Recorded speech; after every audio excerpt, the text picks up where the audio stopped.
Hello everybody, welcome to Living Christie's Marian Monday. During the span of Lent, we did what's called the 7 Sorrows of Mary, and we did a reflection on each of the 7 sorrows. But coming out of Lent, we kind of recognized the importance of actually talking about who Mary is. What good is it to have a devotion to somebody that we don't know? So today I'm just going to give a simple reflection on what I feel the Lord revealed to me about who Mary is. And we're going to have continuous videos for Marian Monday. We're going to continue to do this every week as we continue to seek to draw closer to Mary so we can better understand who she is, so she can draw us ever closer to Jesus. Mary, the woman of many titles. Like every female, she started with the title of daughter and sister, and when she was older, spouse and mother. Not too much is really said about her in Scripture, if we really think about it, which is why we need to read between the lines to really understand who this woman really is. She was born to Anne and Joachim and grew up in Nazareth. She was a simple Jewish girl who followed Mosaic law and the Jewish traditions. Examples of this are seen in her not entering the temple until her purification and the circumcision of her son, and until the circumcision of her son was complete. Another example is her being betrothed to Joseph around the same time that a woman would typically get married.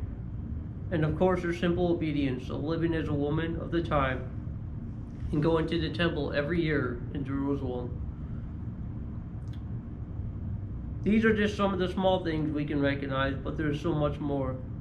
She was obedient and faithful even when she couldn't see the fullness of the plan. We see this in the Annunciation, in the prophecy of Simeon. We see this even at the foot of the cross. She placed her trust in the Lord. This is seen in the way that she ponders so many things in her heart. She would have known the Torah, and we can only wonder what she thought when she found out that she was to be the bridge of the new covenant. Just like any mother, she had her fears and her worries. We highlighted the seven of them during Lent. Again, the 7 Sorrows of Mary. Just to mention 2, though, she was present for a prophecy that would affect her whole family, and along with Joseph, she lost her son for 3 days. Mothers, you know what that's like. She wasn't beaming with joy. Scripture tells us that they were anxious while searching for him.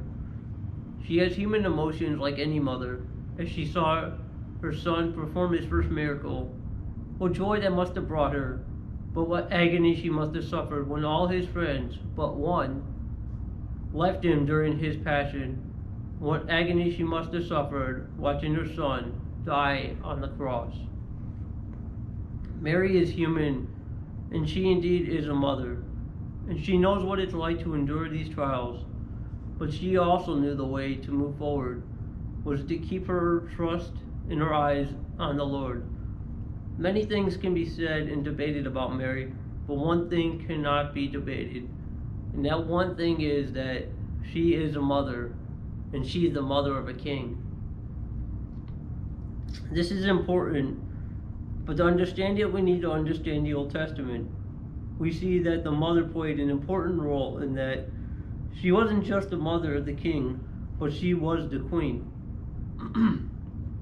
This is seen in the book of Kings, in the reign of King David. David had many wives, but he only had one queen, and the queen was his mother. We see this with Jesus, as he is the son of David. He is the king, and so his mother, Mary, is the queen. Neither one would be what the Jews would expect, for their kingdom was not of the earth. Join us next week as we dive deeper into the queenship of Mary, and as we continue to grow in our understanding and knowledge of her. Thank you for joining us this week for Living Christie's Marian Monday. Hopefully this reflection brought you to a little bit of a deeper understanding, basic understanding of who Mary is.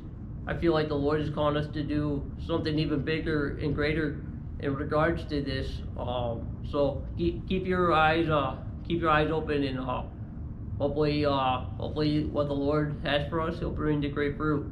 But please hit that subscribe button, like, comment, and share it with your friends and family so that we, again, can draw closer to Mary, and then drawing ever closer to Mary, draw ever closer to Jesus. Because as same Mother Teresa says, no Mary, no Jesus. Have a blessed week.